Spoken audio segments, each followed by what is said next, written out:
প্রেমনিধি ছিল।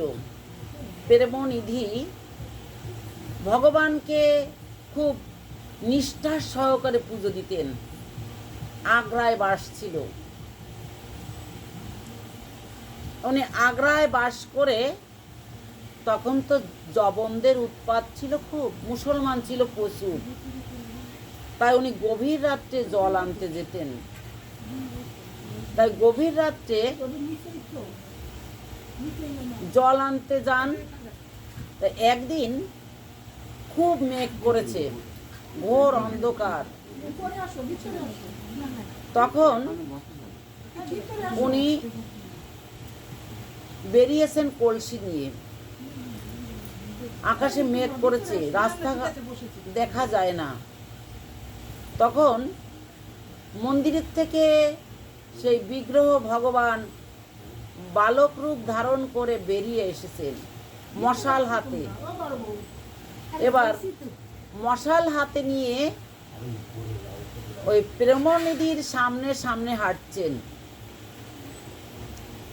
যখন হাঁটছেন তখন প্রেমনিধির সেই যমুনায় জল আনতে যেতে সুবিধা হয়েছে। পথ দেখতে দেখতে যমুনায় গেছেন জল আনতে। যমুনায় জল এনে আবার যখন ফিরছেন, তখনও আবার ওই মশাল হাতে সেই ভগবান সামনে সামনে আসছেন, ছোট্ট বালক রূপ ধারণ করে। 7-8 বছর বয়স হবে। যখন মন্দিরের কাছে এসে মন্দিরে প্রবেশ করবেন, তখন আর বালক কোথায় গেছে বুঝতে পারেননি। তাই উনি ভিতরে যে চিন্তা করছেন, তাহলে সেই বালক কোথায় গেল, আমাকে আজকে যে এই যে পথ দেখিয়ে নিয়ে গেছে, তাহলে এই বালক কোথায় গেছে।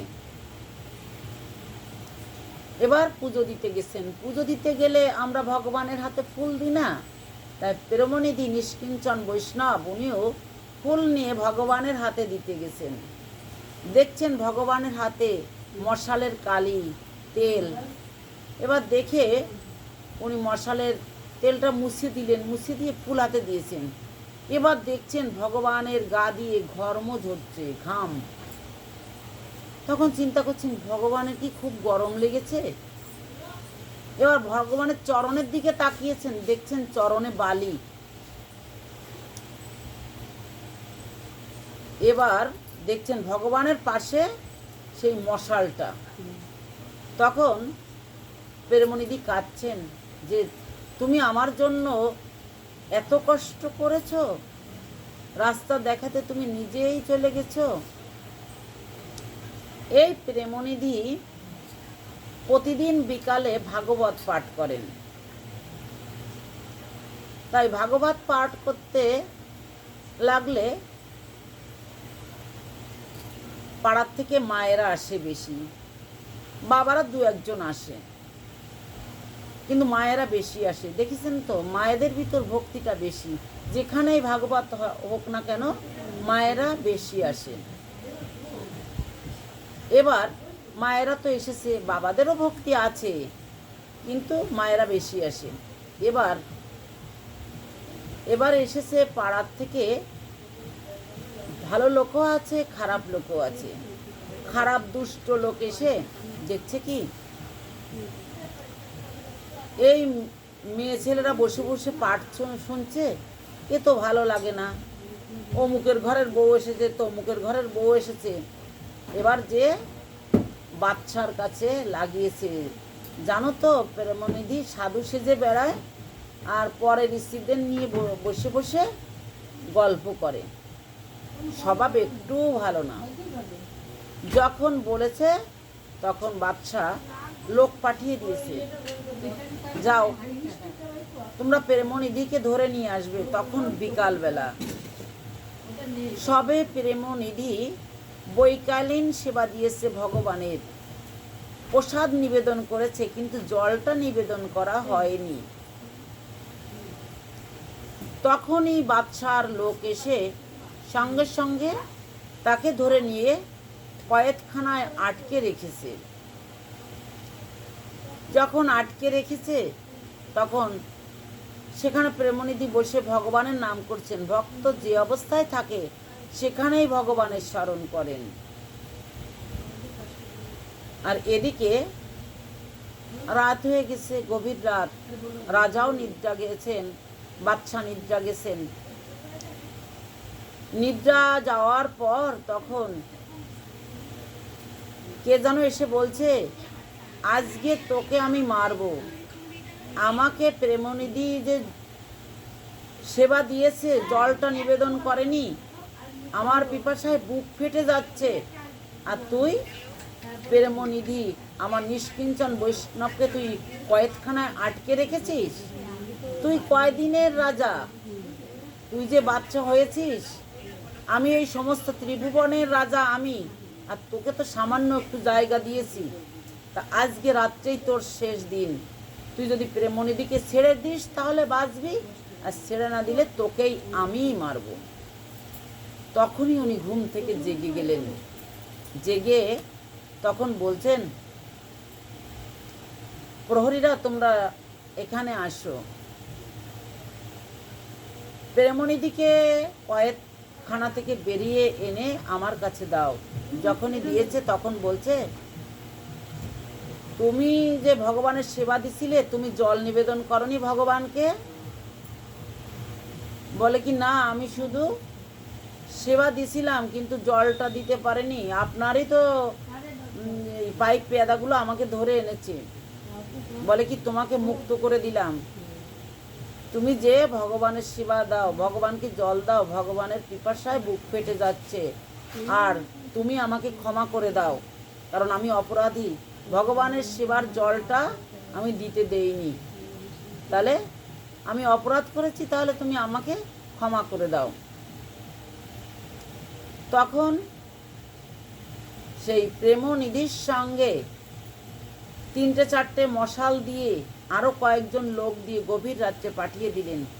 প্রেমনিধি সেই আশ্রমে এসে স্নান করে কাপড় পাল্টে তারপর গেছেন মন্দিরে, যে ভগবানের সেবা দেন, আর ভগবান সেবা গ্রহণ করেন।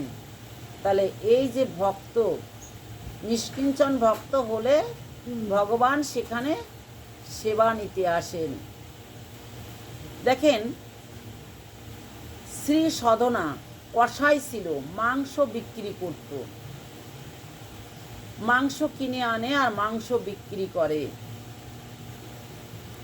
রাস্তার পাশে বসে। তা সে যে বাটকারা ছিল, বাটকারাটা ছিল শালগ্রাম শিলা। এই শালগ্রাম শিলা দিয়ে মাংস মেপে বিক্রি করে দিচ্ছে, কিন্তু এই শালগ্রাম শিলা কি শুনে? এই সাধনার হরি গুণগান শোনে, হরির গান করে, আর হরি সেই গানগুলো শোনে, শুনতে খুব ভালো লাগে। তা একদিন সেই মাংসর দোকানের পাশ দিয়ে যাচ্ছিলেন এক সাধু। যখন সাধু যাচ্ছেন তখন সাধুর চোখ পড়েছে ওই বাটকারার দিকে। তখন দেখছেন শালগ্রাম শিলা।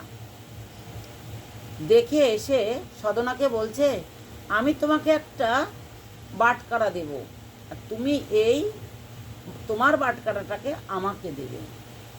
বলে কি, ঠিক আছে, নাও, আমার বাটকারাটা হলেই হবে, আমার তো মেপে দিতে হবে। আর সদনার ওই যে বাটকারাটা ছিল শালগ্রাম শিলা, ওই বাটকারা দিয়ে যখন ওজন দেবে, যদি কেউ 500 মাংস নেয় তার 500 ওজন হবে, যদি কেউ 1 কেজি নেয় 1 কেজির ওজন হবে ওই একই বাটকারায়, 2 কেজি নিলেও 2 কেজির ওজন হবে। এত সুন্দর কায়দা, এক বাটকারায় তার যে জানেবে তাকে তাই দিতে পারেন। এবার বাটকারা দিয়ে দিয়েছে, আর সাধু বাটকারা দিয়েছে, আর সদনার কাছ থেকে সদনা সেই শালগ্রাম শিলা বাটকারা নিয়ে বাড়ি নিয়ে অগরু, চন্দন, কুমকুম, কস্তুরি এগুলো দিয়ে স্নান করিয়ে, চন্দনে চর্চিত করে, ফুল দিয়ে সুন্দর করে স্নান করে পুজো করেছেন। এবার রাত্রে ভগবান স্বপ্নে দেখাচ্ছেন, তুই আমাকে কেন তোর বাড়ি এনেছিস? আমাকে সদনার কাছে রেখে আয়, আমি তো ওর কাছে ভালো ছিলাম। ও আমাকে সবসময় গান শোনাতো, আমার গুণগান কীর্তন করতো, আমার ভালো লাগতো। তাই আমরা হাতে করো গৃহকর্ম, মুখে করো নাম। তাহলে সেই নাম শুনতে তাহলে কে আসে? অনাদির আদি গোবিন্দ। তখন সে এটা শুনেই তার ঘুম ভেঙে গেছে। ভোর হতে না হতেই প্রাতঃকালে উঠেই এই শালগ্রাম শিলাকে এনে সধনার কাছে এসে বলছে, সধনা সধনা। তখন সধনা উঠেছে। তখন সধনাকে বলছে, তোমার এই যে বাটকারাটা আমি নিয়েছিলাম, এই বাটকারাটা বাটকারা নয়, এ ছিল শালগ্রাম শিলা। নিতাই গৌর হরিবল হরিবল। এই শালগ্রাম শিলা আমি তোমার কাছ থেকে নিয়ে গেছিলাম, কিন্তু শালগ্রাম শিলা আমার কাছে থাকবে না, তোমার কাছে থাকবে। তুমি নিষ্কিঞ্চন ভক্ত, পরম বৈষ্ণব। তাহলে মাংস বিক্রি করলেও তার কাছে ভগবান থাকে, মাছ বিক্রি করলেও তার কাছে থাকে, যদি সে নিষ্কিঞ্চন বৈষ্ণব হয়, যদি সে ভক্তি পায়। ভগবানের কোনো কিছুর অভাব নাই, সব আছে অনাদির আদি গোবিন্দের। ওনার কোনটুকুর অভাব? ভক্তি। তাই ভক্তি করে যখন ফল মূল পত্র পুষ্প যাই দিক না কেন ভগবান গ্রহণ করেন। তাই ভগবানের কৃপা সবাই পায়, কিন্তু সাধু কৃপা সবাই পায় না। এবার এই সাধনা যেই শুনেছে যে তার বাটকারা শালগ্রাম শিলা, তখন চিন্তা করলেন, আমি আর এই মাংস বিক্রি করব না। আমি মাংস বিক্রি করি তবু ভগবান আমার কাছে এসেছে, আমি আর বিক্রি করব না। আমি এই শালগ্রাম শিলা নিয়ে বেরিয়ে পড়ব। তখন শালগ্রাম শিলা নিয়ে সংসার ত্যাগ করে বেরিয়ে গেলেন রাস্তায়। ভিক্ষা করে খান, যা কিছু পান এনে সেটা ভগবানকে ভোগ লাগিয়ে নিজে সেবা গ্রহণ করেন। এবার একদিন চিন্তা করলেন, তাহলে আমি একটু পুরীধামে যাব। তখন পুরীধামে যাওয়ার জন্য উনি রেডি হয়েছেন, অন্য ভক্তরাও যাচ্ছেন। কিন্তু এই সাধনা কষাই মাংস বিক্রি করে, তার জন্য অন্য ভক্তরা সাধনাকে স্পর্শ করে না। এবার সাধনা হাঁটছে, হাঁটতে হাঁটতে চিন্তা করছে, তাহলে এই শালগ্রাম শিলার জন্য তো আমার রন্ধন করা লাগবে, তাহলে আমি ভিক্ষা করে এনে রন্ধন করে তাকে সেবা দেব। তাই পাড়ার ভিতর ঢুকে একটা বাড়ি ঢুকেছে। সেই বাড়ির বউটাকে বলছে, মা আমাকে একটু ভিক্ষা দেবে। কিন্তু বউটার চরিত্র ভালো ছিল না। বউটা সাধনাকে দেখে কামাসক্ত হয়েছে। তখন বউটা বলছে, দাঁড়াও তোমাকে ভিক্ষা দিচ্ছি বলে দৌড়ে ঘরে গিয়ে স্বামীর মস্তক ছেদন করে এনেছে। আমি মিথ্যা কথা বলছি না, এটা ভক্তমাল চরিত্রে আছে আমার পড়া। এবার বউটা এনেছে, এনে দেখাচ্ছে, এই দেখো আমার স্বামীর মুন্ড কেটে এনেছি, তুমি আমার সঙ্গে থাকবে, এই গৃহেই থাকবে। আমার স্বামী তো আর বেঁচে নেই, তোমার কোনো অসুবিধা হবে না। তখন সাধনা বলছে, আমি বিয়ে করিনি, আর আমি বিয়ে করব না, আর তোমার সঙ্গে থাকবো না, তোমার গৃহেও থাকবো না। তখন বলছে, তুমি যদি না থাকো তাহলে তুমি এখান থেকে যেতেও পারবে না। তখন সঙ্গে সঙ্গে বউটা ওই স্বামীর মস্তকটা হাতে ধরা আছে আর চিৎকার করে বলছে, পাড়া প্রতিবেশী তোমরা কে কোথায় আছো, সবাই ছুটে এসো, দেখো আমার ঘরের ধন সম্পদ লুট করতে এসে আমার স্বামীর মস্তক কেটে দিয়েছে। এ কথা শুনলে পাশের লোক তো আসবেই। এবার পাড়া প্রতিবেশীরা ছুটে এসেছে, ছুটে এসে বলছে, কি হয়েছে। সব ঘটনা যখন শুনেছে তখন বলছে তাহলে হাকিমকে খবর দিতে হবে। এবার হাকিম এসে বিচার করবে। হাকিমকে খবর দিয়েছে, হাকিম এসেছে। তখন বলছে, সাধনা, তুমি কি এই স্ত্রী লোকটির স্বামীর মাথা কেটেছো? তুমি কি ধন সম্পদ লুট করতে এসেছিলে? তখন সাধনা বলছে, মনে মনে বলছে, আমি কি বলবো? আমি যদি সত্য কথা বলি তাহলে স্ত্রী লোকটার শাস্তি হবে, শুলে চড়াবে। আর আমি যদি মিথ্যা কথা বলি তাহলে একটা জীবন বেঁচে যাবে। তাহলে আমি মিথ্যা কথাই বলবো। হ্যাঁ, আমি এই স্ত্রী লোকটার স্বামীর মাথা কেটেছি এবং এর ঘরে এসেছি চুরি করতে। যখন বলেছে তখন ওই স্ত্রী লোকটি পাশের যে পাড়ার লোক ছিল, যে মেয়ে ছেলে ছিল, তাদের সঙ্গে বলছে কি, জানো জানো, ও আমার সঙ্গে থাকতে চায়নি, তাই আমার স্বামীর মস্তক আমিই কেটেছি। তখন বলছে, তুমি কেটেছো? বলে কি, হ্যাঁ, ওকে শাস্তি দেওয়ার জন্য। এবার এই কথা এক কান থেকে দুই কান, দুই কান থেকে তিন কান, এভাবে যে পৌঁছেছে সেই হাকিমের কাছে। তখন হাকিম বিচার শুরু করেছে। তখন বলল যে এই বউটারই দোষ আছে। বউটা নিজের স্বামীকে মেরে শুধু শুধু সাধুকে বদনাম করছে। তখন বউটাকে শাস্তি দিল আর সাধনাকে মুক্ত করে দিল। এবার সাধনা পুরীর ধামে রওনা দিয়েছেন। পুরী ধামে যেতে যেতে এখনো অনেক পথ বাকি। তখন জগন্নাথ দেব আর সহ্য করতে পারছেন না। জগন্নাথ দেব বললেন,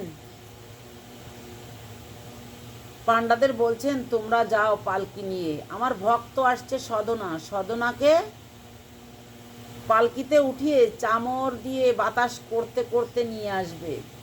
তখন পালকিতে উঠানোর জন্য সেই পাণ্ডারা এসেছেন আর ভগবানকে সেই সাধনাকে পালকিতে উঠিয়ে এনে আর বাতাস করতে করতে ভগবান জগন্নাথ দেবের কাছে এনেছেন। জগন্নাথ দেব বিশাল খুশি হয়েছেন। একসঙ্গে যে ভক্তরা আসছিল, যে ভক্তরা তাকে অবজ্ঞা করেছিল সে কসাই বলে, সেই ভক্তরা তখন তাকে প্রণাম করলেন আর বললেন, আমাদের ক্ষমা করে দাও, আমরা ভুল করেছি। তুমি যে এত বড় নিষ্কিঞ্চন ভক্ত তা তো আমরা বুঝতে পারিনি, তাহলে তুমি ক্ষমা করে দাও। তাই এই ভক্ত কথা শুনলে আমাদের হৃদয় পরিষ্কার হয়।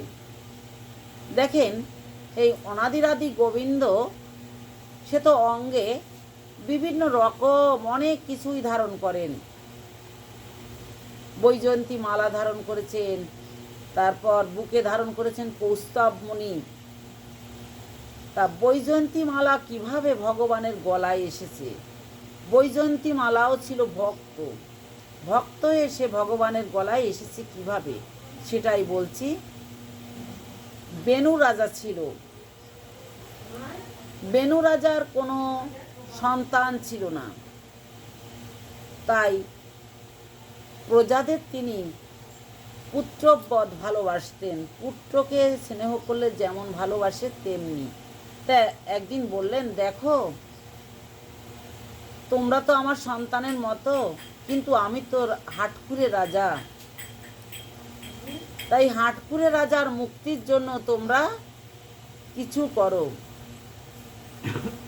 সবার যদি কৃপা হয় তাহলে ভগবান তাহলে আমাকে ছেলে হোক মেয়ে হোক যা হোক কিছু দেবে। তখন প্রজারা বললেন, তাহলে চলো আমরা বনে যাই। এবার বনে গমন করে কিছু দূর যেয়ে দেখছেন জৈমিনী ঋষি। জৈমিনী ঋষিকে দেখে রাজা প্রণাম করলেন। প্রণাম করে যেই দাঁড়িয়েছেন তখন এই নমস্কার করা মানে অহংকার নাশ করা। অহংকার নাশ করে যখনই দাঁড়িয়েছেন, তখন জৈমিনী ঋষি বলছেন, কি চাও?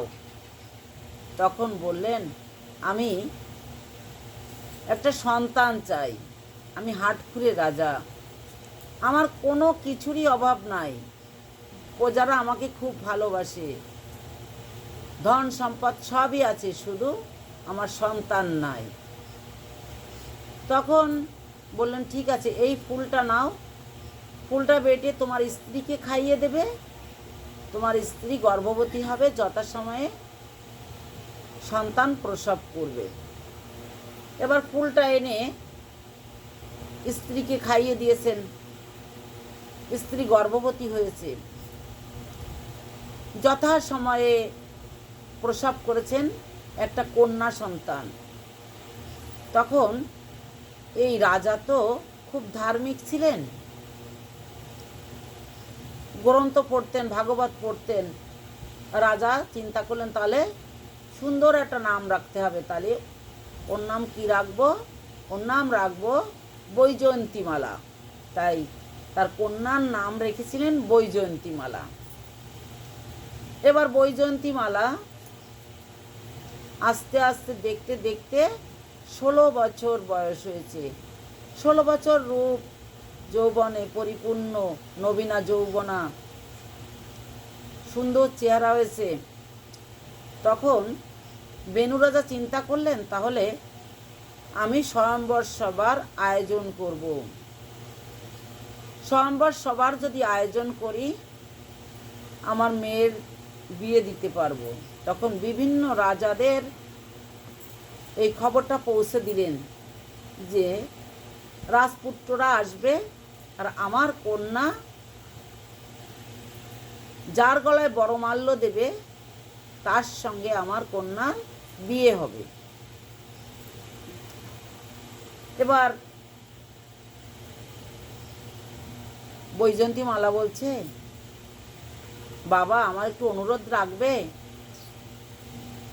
বায়না ধরেছে বৈজয়ন্তীমালা। বলো মা।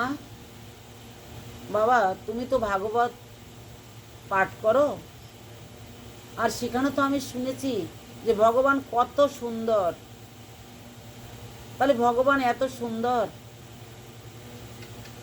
তাহলে আমি ভগবানের এই যে দুনিয়াটা, এই যে আমি তো কোনোদিন এই রাজপ্রাসাদের বাইরে বেরোইনি, তাহলে আমি একটু দেখে আসি, তুমি অনুমতি দাও।